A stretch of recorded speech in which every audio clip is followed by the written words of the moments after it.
Hello, children. How are you to all? I hope so. You are doing well. Today in this class, chapter number 5th, class 6 NCERT Hindi book Rahim के दोहे के अभ्यास कार्य इस chapter में हम पढ़ेंगे। तो रहीम के दोहे के अगर जिन जिन बच्चों ने अभ्यास कार्य नहीं करा है, मिड टर्म के एग्ज़ाम के बाद अगर चैप्टर आ रहा है तो कहीं ना कहीं आपको हेल्प करेगा। यहाँ पे मैं ऑलरेडी ये दोहे पढ़ा चुकी हूँ। अगर इससे पहले अगर नहीं देखा तो वीडियो में आप देख सकते हो क्लास 6 के। तो रहीम के दोहे में आज हम करने जा रहे हैं अभ्यास कार्य जो अब्दुल रहीम खाना ने लिखे थे। इन दोहे के अभ्यास कार्य में उनके बारे में भी बताया था जो मैं पढ़ा। आज हम स्टार्ट करने जा रहे हैं पार्ट्स, यानी कि बहुत ही इंपॉर्टेंट पार्ट से एक एक पॉइंट को समझाऊंगी। साथ ही साथ आपको इससे रिलेटेड हम क्वेश्चन आंसर भी करेंगे कि कौन कौन से क्वेश्चन आंसर बनते हैं। ठीक है, स्टार्ट करते हैं। सबसे पहला यहाँ पे दे रखा है मेरी समझ पाठ के आधार पर दे रखा है। इसमें आपकी समझ के अकॉर्डिंग करना है। नीचे दिए गए प्रश्नों का सबसे सही और सटीक उत्तर कौन सा है, उसके सामने स्टार बनाइए। देखिए यहाँ पे क्वेश्चन भी दूंगी और आंसर भी। रहीमन जीवा बावली कही गई सरग पताल, आपू तो कहीं भीतर रही जूती खात कपाल। दोहे का भाव आपने पढ़ा हुआ होगा, आपने समझाया भी है मैंने कि इसमें किस प्रकार रहीम जी कहते हैं कि जीवा जो होती है बड़ी अजीब होती है और ये बोलती कुछ और है और किसको पढ़ती है, से दिमाग को, यानी कि अपने कपाल मतलब खोपड़ी को। ठीक है, दिमाग को, यानी कुछ भी बोल जाती है, ये सोच समझ के नहीं बोलती जीवा। और इसका जो भुगतान करना पड़ता है वो सिर को करना पड़ता है। ठीक है, ये कह रहे हैं। तो यहाँ पे इसका अर्थ बताना है कि दोहे का भाव क्या होता है। तो भाव में आपको डिटेल में बताना है।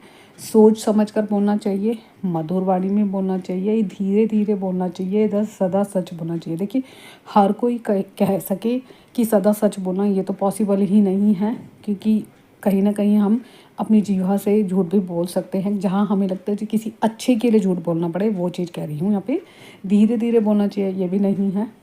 मधुर वाणी में हो सकता है मधुर, लेकिन मधुर वाणी में बोलने का अर्थ ये नहीं है कि हम बिना सोचे समझे मधुर वाणी बोले जा रहे हैं, उस वर्ड को ध्यान है। तो सोच समझ कर ही हमें बोलना चाहिए। ये जीवा हमारी क्या कहलाती है। तो इसका राइट ऑप्शन जो होगा वो फर्स्ट होगा, तो इस पर स्टार लगा लीजिए। ठीक है, दूसरा हमारा जो दोहा दे रखा है, रहीमन देखी बड़ेन को लघु न दीजिए डारी, जहाँ काम में आवे छोटी सुई कहाँ करे तलवारी। ये दोहा बहुत ही सुंदर दोहा है, रहीम जी के द्वारा लिखा गया है। इस दोहे का भावार्थ आप सभी को समझ में आ चुका होगा। अगर आपने पढ़ा हुआ है, नहीं पढ़ा तो आप इसके पहले की वीडियो देख सकते हैं। कह रहे हैं तलवार सुई से बड़ी होती है, सुई का काम तलवार नहीं कर सकती, तलवार का महत्व सुई से ज़्यादा है, छोटी छोटी चीज़ों का अपना ही महत्व होता है। देखिए यहाँ पे भावार्थ बताना है, तो कहीं ना कहीं इसका जो ऑप्शन होगा, फोर्थ ऑप्शन होगा। हमें भी पता है कि हमें छोटी सी छोटी चीज़ हमारे बहुत ही काम आती है, तो उसका अपना ही खुद का महत्व होता है। तो इस पर स्टार लगा लीजिए। अगला है, आप अपने मित्रों के साथ चर्चा कीजिए, यानी डिस्कशन कीजिए और कारण बताइए कि आपने यही उत्तर क्यों चुने। तो इसके आंसर मैं आपको बता देती हूँ। चलते हैं आंसर की ओर। जैसा कि मैंने आपको इसके उत्तर समझा दिया कि मेरी समझ से हमने ये प्रश्न पढ़ा है रहीमन जीभा बावरी का। तो इसका उत्तर मैंने आपको बताया था, सोच समझ के बोलना चाहिए। इसका भावार्थ क्या है, हम इसका अर्थ को समझते हैं। देखिए सबसे पहला जो है हमें ये समझना है फर्स्ट वाले का और दोनों का। ठीक है, हर चीज़ छोटी या बड़ी का अपना महत्व होता है। तो उन्होंने कहा इस बात को क्यों चुना है, तो सोच समझ कर बोलने का मतलब है ताकि हमें बाद में उस चीज़ के लिए पछतावा ना हो। मतलब कोई भी गिल्टी फील ना हो कि हमने ऐसा क्यों बोला। बाद में बहुत सारे लोग ऐसे भी होते हैं, जब तो बोल देते हैं बाद में इस चीज़ को सोचना पड़ता है कि हमने ऐसा क्यों बोला। ये इसका अर्थ है। दूसरे प्रश्न का अर्थ है कि हर छोटी से छोटी बड़ी चीज़ का अपना महत्व होता है, अर्थात किसी भी प्रकार, किसी भी रूप की हो, किसी भी आकार की हो, आर्थिक स्थिति नहीं आंकना चाहिए। मतलब उसको फाइनेंशियली रूप से नहीं आंकना चाहिए, क्योंकि प्रत्येक का अपनी अपनी जगह पर अपना ही इम्पोर्टेंस होती है, अपना ही महत्व होता है। आई होप सो ये दोनों का अर्थ मैंने बता दिया कि क्यों चुने गए हैं। ठीक है, आगे देखते हैं। नेक्स्ट प्रश्न है मिलान करें। मिलान करना है, इसमें हम ध्यान से पढ़ लेते हैं क्या लिखा है। पाठ में कुछ दोहे दिए गए, स्तंभ 1 यानी कि पहला और स्तंभ 2 के भाव दिए गए, अर्थ दिए गए हैं। अपने समूह में इन्हें चर्चा कीजिए और रेखा खींच कर सही भाव से मिलाइए। अगर आपको इनका अर्थ पता होगा वो आसानी से इनका शिष्ट अर्थ भी मतलब पता होगा, यानी कि भावार्थ पता होगा तो आप आसानी से मिलान कर सकते हैं। अगर नहीं पता तो मैं बता देती हूँ। यहाँ पे पहला लिखा है, रहीमन धागा प्रेम का मत तोड़े छिटकाए, टूटन से फिर ना मिले फिर गांठ पड़ जाए। रहीमन जी कहते हैं जब एक रिश्ते में गांठ पड़ जाती है तो वह रिश्ता कहीं ना कहीं क्या हो जाता है, टूट जाता है, और उसे अगर हम जोड़ना भी चाहें तो उसमें कहीं ना कहीं गांठ आ ही जाती है। तो इसका अर्थ जो दे रखा है हमें फर्स्ट का, इसका यहाँ पे देखिए, सज्जन पर हित के लिए संपत्ति संचित, संपत्ति की तो बात ही नहीं हो रही, सच्चे मित्र ये विदा में साथ देते हैं नहीं है। वही मैंने आपको बोला कि सच्चे प्रेम और रिश्तों को सहज कर रखना ही बहुत ही इंपॉर्टेंट है। तो इसका भावार्थ थर्ड का ये वाला है, ठीक है। कही रहीम संपत्ति सगे, बनत बहुत बहुरीत, विपत्ति कसोटी जे कसे ते सच्चे सीत। यानी कि सज्जन व्यक्ति जो होते हैं, जो अच्छे व्यक्ति होते हैं, वो अपनी संपत्ति को अलग अलग जगह पर संचित करते हैं, यानी कि इन्वेस्ट करते हैं, ना कि उनको बेवजह ही फिजूल के खर्चे करते हैं। वो कहने का अभिप्राय है यहाँ पे। या इसका फर्स्ट ऑप्शन है, सज्जन परहित के लिए संपत्ति जो भी होती है उसको संचित करते हैं। बड़े मतलब अच्छे लोग हमेशा, जो भी कहने का अभिप्राय यह है रवीन जी, जिसके पास संपत्ति होती है वो विपत्ति में भी, उन विपत्ति आने पर उसको संचित करते हैं, रखते हैं अपने पास, ताकि उनको किसी प्रकार की दिक्कत ना हो। अगला है बहुत ही फेमस दोहा है, तरुवर फल नहीं खाता है सरवर पिए न पान, कही रहीम काज हित संपत्ति संचित सुजान।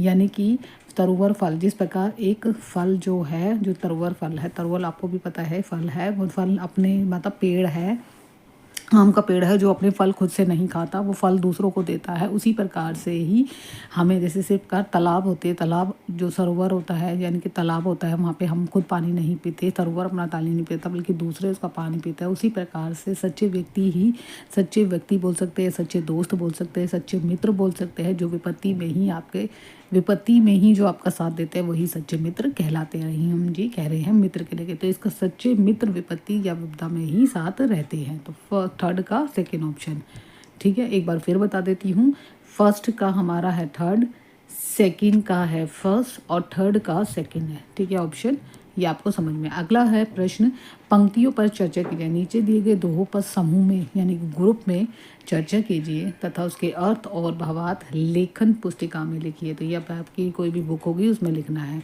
इन दोहों का मैं अर्थ ऑलरेडी बता चुकी हूँ, तो इसको मैं रिपीट नहीं कर रही, तो आप इसका अर्थ देख सकते हैं। अगर आप चाहते हो तो मैं बता देती हूँ, आप ये दोहे खुद से भी चर्चित कर सकते हैं खुद से भी, लेकिन मैं यहाँ पे आंसर बता देती हूँ। पहला जो दोहा दिए रखा है, रहीमन विपदाहु भली, जो थोड़े दिन होए, हित अहित जा जगत में, जानी परत कोई। रहीमदास जी कहते हैं विपदा में, यानी कि विपदा, रहीमन विपदाहु भली, रहीमन कहते हैं इन थोड़े ही दिनों में विपदा भले ही होती है।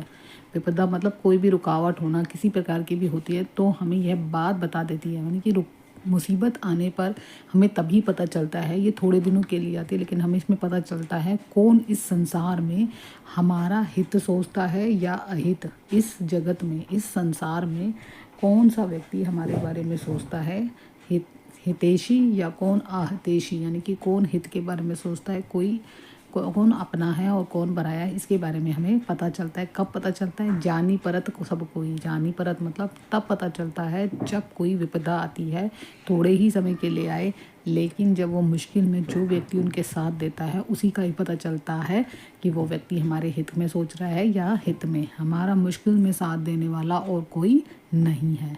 अगला है, रहीमन जीभा बावरी, कही गई सरग पताल, आप हूँ तो कहीं भीतर रही भी जूती खात कपाल। वो कह रही है, रहीमन जी कहते हैं कि हमारी जीवा तो बहुत ही बिल्कुल ही बावरी है, मूर्ख है, इसको समझ नहीं है, पागल है, ऐसे शब्द जैसी होती है, जो चाहे वो बोल देती है। कई बार ऐसा भी कुछ बोल देती है जो दिमाग को जूते खाने पड़ते, अर्थात मनुष्य को ही पछताना पड़ता है। इन दोहे को एक बार फिर से पढ़िए। अगला हमारा जो है वह लेखन पुस्तिका में लिख सकते हो। और भी दोहे हैं, ये भी हम पढ़ लेते हैं, इसको भी पढ़िए और लेखन पुस्तिका में पता लगा लिए। पहला दोहा है, रहीमन धागा प्रेम का मत तोड़े छिटकाए, टूटे से फिर ना मिले फिर गांठ पड़ जाए। वही अर्थ मैंने अभी थोड़ी देर पहले बताया था। रहीम जी कहते हैं कि इस दोहे में मिले शब्द के स्थान पर अगर जुड़े या छिटकाए के स्थान पर चटकाए शब्द का प्रयोग लोक हित में प्रचलित है। जैसे रहीमन धागा प्रेम का मत तोड़े चटकाए, टूटन से ना मिले फिर गांठ पड़ जाए, जुड़े गांठ पड़ जाए। इस दोहे से पहले डारी के स्थान पर डाल और तलवार के स्थान पर तलवार, चौथे दोहे में मानुष के स्थान पर मानस उपयोग प्रचलित कैसा क्यों होता है, इन सभी के उत्तर मैं एक साथ बता देती हूँ। डाली के स्थान पर डार, ये तलवार के स्थान पर तलवार, मानुष के स्थान पर मानुष आदि शब्द थोड़ी थोड़ी सी दूरी बोली, अगर हम थोड़ी थोड़ी देर में देखेंगे तो बोली में बदलाव आने के कारण होता है, यानी कि उनकी भाषा बिल्कुल ही चेंज हो जाती है। अगर हैं आगे दे रखे हैं, इस दोहे में प्रेम के दोहे के धागे का उपयोग क्यों किया गया, क्या आप धागे के स्थान पर कोई अन्य शब्द सुझा सकते हैं? यस, इसका कारण भी बताइए। देखिए धागा शब्द था, कवि ने प्रेम के टूटने से धागे द्वारा दर्शाया गया, जिस धागे को एक बार टूट लग जाए तो उसे जोड़ने के लिए गांठ लगानी पड़ती है। ऑब्वियसली आपने किसी भी रिश्ते को बरकरार रखने के लिए, किसी भी रिश्ता कोई भी हो सकता है, उसको बरकरार रखने के लिए अगर एक बार रिश्ते में करवाहट आ गई या कुछ भी आ गया तो वो दोबारा उसी जगह पर जोड़ना बड़ा मुश्किल हो जाता है। ऐसे ही प्रेम संबंधों में दायरे आ जाए, पहले ही उन्हें फिर भी जोड़ लिया जाए लेकिन मनमुटाव रह ही जाता है। इन उदाहरणों को समझिए, जैसे कि नदी के जल से एक लोटा पानी ले लिया जाए तो उसे दोबारा नदी में मिलाया नहीं जा सकता। बहुत ही सुंदर उदाहरण है यहाँ पे कि नदी में अगर हमने एक लोटा ले लिया तो उसको मिलाना चाहे भी तो नहीं मिल सकता, परंतु उसे सहोदर कर मतलब मित्र या बूंदों से नहीं मिलाया जा सकता। ऐसे ही किसी भी संबंध अगर टूट जाए तो दोबारा वैसे नहीं बन पाता। और भी उदाहरण दे रखे हैं, एक टूटी हुई लकड़ी के एग्जाम्पल दे रखे हैं यहाँ पे बहुत सारे मैंने। टूटी हुई लकड़ी के डंडे को प्रयत्न करके सील भी लिया जाए तो हमें पहले के भांति इसको प्रयोग नहीं कर सकते। हमें हर बार उसका प्रयोग करते समय हर चीज़ उसको ध्यान में रखना है, हर बार ध्यान से प्रयोग करना पड़ेगा। अगला एक उदाहरण मैंने और दे दिया, कीमती कपड़े के फट जाने पर उसे कितना भी सील लिया जाए लेकिन मन में उसका फटा हुआ होना खटकता ही रहता है। तो ये 3 उदाहरण आप इस तरीके से दे सकते हैं एग्जाम्पल के थ्रू। मैंने यहाँ पे जो उदाहरण दिए गए थे उसको डिफरेंट तरीके से बताने की कोशिश करी है। अगला प्रश्न है, दोबारा देख लेते हैं। दोबारा उदाहरण दे रखा है, उदाहरण बहुत इंपॉर्टेंट है। रहीम के तरवर फल नहीं खात है, सरवर पीहे न पान, कहे रहीम पर काज हित, संपत्ति संचित सुजान। जो अभी मैंने थोड़ी देर पहले इस दोहे में क्या पूछा गया है प्रश्न, मैं सोचे अभ्यास कार्य करा रही हूँ क्योंकि इसमें दोहे से है तो आपको दोहे के बारे में पता होना चाहिए, एग्जाम के पॉइंट ऑफ व्यू से लिखना आना चाहिए। आगे कह रहे इस दोहे में प्रकृति के माध्यम से मनुष्य के किस मानव गुण की बात की गई, प्रकृति हमें क्या क्या सीख देती है। यानी कि कहने का अभिप्राय यहाँ पे है कि प्रकृति हमें कहीं ना कहीं यह सीख देती है कि हमें अपने जीवन को किस तरीके से जीना चाहिए। एक छोटा सा उदाहरण ही हमें बहुत कुछ सीख दे देता है। तो यहाँ पे मैंने अर्थ लिखा है कि प्रकृति के माध्यम से इस दोहे में मनुष्य के मानव गुण की बात की गई है कि जैसे पेड़ अपने फल नहीं खाता, जो भी एक पेड़ है, जो कोई भी पेड़ हो, चाहे आम का हो, कोई भी पेड़ हो, वो खुद से वो दूसरों के बारे में सोचता है, बल्कि अपने बारे में खुद इतनी धूप से, इतनी छाँव में, आंधी तूफान जितने भी उसकी आपदा है लेकिन उससे टकराता नहीं है, फिर भी हमें फल एक खुशबूदार फल देता है। उसी प्रकार से सरोवर अपना जल ग्रहण नहीं करता। अगर जो तालाब है, सरोवर है, जहाँ पे पानी होता है, वो खुद से नहीं पीता जबकि दूसरों के लिए देता है। ऐसे ही सज्जन व्यक्ति होते हैं जो धन का उनके पास धन की अपार संपत्ति होती है, उनकी धन की कमी नहीं होती, लेकिन वो फिर भी अपने लिए यूज़ ना करके, अपने लिए प्रयोग ना करके, स्वयं के लिए ना करके दूसरों की भलाई के लिए करते हैं। प्रकृति हमें यह गुण सिखाती है कि हमेशा हमें पेड़ की तरह दूसरों पर अपने जीवन को निछावर करना चाहिए। उसी प्रकार जल जिस प्रकार दूसरी नदियों को पानी देता है, उसी प्रकार हमें भी आगे अपने जीवन में आगे निरंतर बढ़ते रहना चाहिए। तीसरा है जिस प्रकार फूलों की सुगंध। देखिए यहाँ पे मैंने अलग अलग एग्जाम्पल दिए। फर्स्ट एग्जाम्पल में समझा देती हूँ। पहला दिया है, नदियों के जल की भांति हमें निरंतर आगे बढ़ना चाहिए। जिस प्रकार तपती गर्मी से बचने के लिए वृक्ष छाया देते हैं, वह दूसरों को कठिन समय में भी हमें उनकी मदद करनी चाहिए। अर्थात हमें प्रकृति को सेव रखना चाहिए, पेड़ पौधे लगाने चाहिए, जितना हो सके हरियाली होनी चाहिए, जिससे हमारी प्रकृति ज़्यादा से ज़्यादा सुरक्षित रहे। उन्हें काटना नहीं चाहिए। तो ये सारे पॉइंट आपको ध्यान में। फूलों की भांति हमें अच्छे कर्मों की तरह सुगंधित और चारों तरफ बिखेरनी चाहिए। सुगंध का मतलब यहाँ पे है कि अपनी इम्पोर्टेंस, जैसे आपके अंदर कोई भी एबिलिटी है, मतलब कुछ भी है, तो आपको जैसे जैसी एबिलिटी है उसी में आप दूसरों की मदद कर सके। इससे क्या होगा, चारों तरफ सुगंध का मतलब है कि आपकी वाहवाही होएगी। सूरज की तरह भांति अच्छे कार्य अपने काम से, अपने नाम से जग में चमकना चाहिए। अपने ऐसे कार्य करने चाहिए जिससे दूसरों को भी भला हो और साथ ही साथ आपका खुद का नाम भी इस संसार में चमकता हुआ दिखे। जैसे चांद की चांदनी में ठंडी कला की भांति अपने विचारों को इतना अच्छा रखना चाहिए कि दूसरे सुनकर उससे लुभावित हो, प्रभावित हो। पर्वतों की तरह अपने आप को इतना कॉन्फिडेंस होना चाहिए, इतना दृढ़ होना चाहिए, इतना दृढ़ रखना चाहिए कि कोई भी कार्य करे उसमें ये डाउट ना हो कि मेरे कार्य सही है नहीं, बेझिझक वो कार्य करना चाहिए। लेकिन यहाँ पे ये चीज़ एक पॉइंट जोड़ दूँगी कि आपको सोच समझ जो भी कार्य कर रहे हो अच्छा हो, ये भी ध्यान रखना है, बुरा ना हो, किसी दूसरे व्यक्ति के बुरा हो रहा है इससे हमें कार्य नहीं करना चाहिए। आगे पॉइंट मैंने लिया है, सागर की भांति अपने हृदय को विशाल बनाना चाहिए। जीवन में कितनी भी अच्छी बुरी जिन भी घटनाओं का सामना करना पड़े उन्हें गहराई से अपने अंदर समेट लेना चाहिए। मतलब कहने का अभिप्राय यहाँ पे है कि आपके अंदर कितने भी बहुत सारे लोगों के अंदर अच्छाई भी होती है, बुराई भी होती है, लेकिन जो भी घटना उसके सामने आ रही है उसका खुद से सामना करना चाहिए, इधर उधर नहीं भटकना चाहिए। ठीक है, अगला प्रश्न देख लेते हैं। यहीं से मैंने शब्दों की बात कही गई है, यहाँ पे सारे क्लियर कर रही हूँ, शब्दाभ्यास कर रहे। हमने शब्दों के नए नए रूप जाने और कुछ शब्द देखे।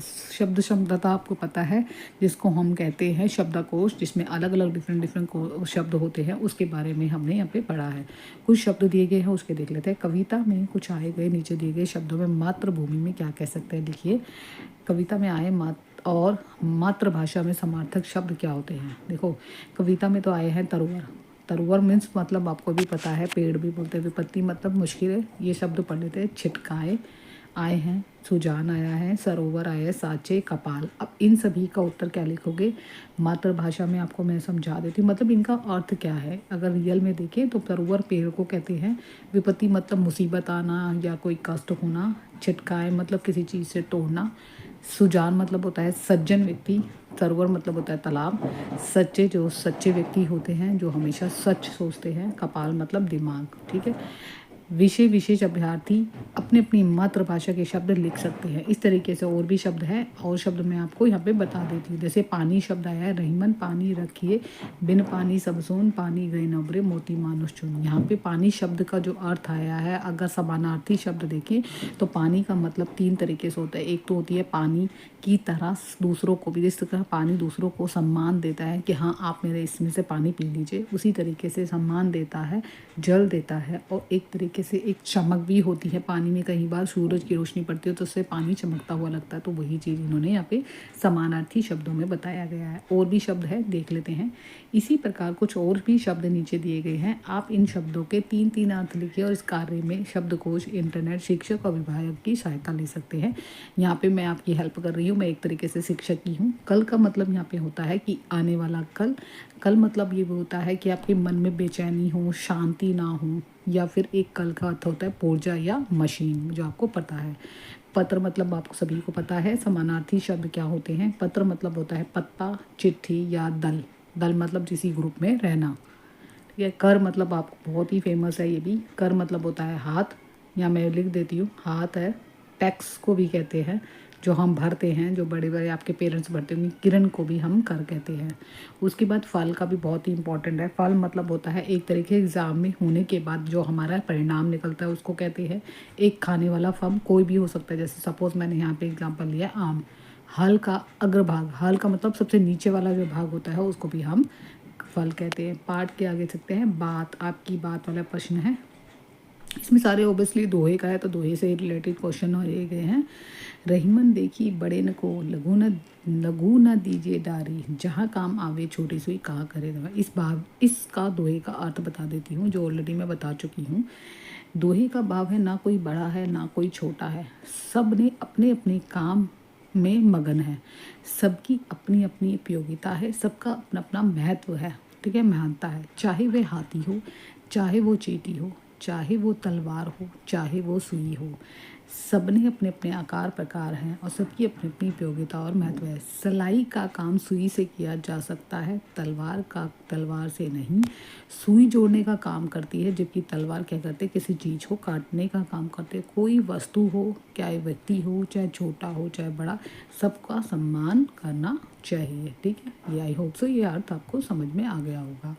अगला है अपने मनपसंद दोहे को इस तरीके की शैली में शब्दों में लिखिए। दोहा पाठ से बाहर का भी हो सकता है। ठीक है, कोई भी दोहा ले लीजिए उसका है। यहाँ पे मैंने जो दोहा लिया है वो आप भी ले सकते हो, कोई और भी ले सकते हो। ठीक है, मैं यहाँ पे इस दोहे का अर्थ समझा देती हूँ। लिखा है, बड़े बड़ाई ना करे, बड़े जो होते हैं बड़ाई ना करे, बड़ो ना बोले बोल, रहीमन हीरा कब कही, लाख मेरो टको का मोल।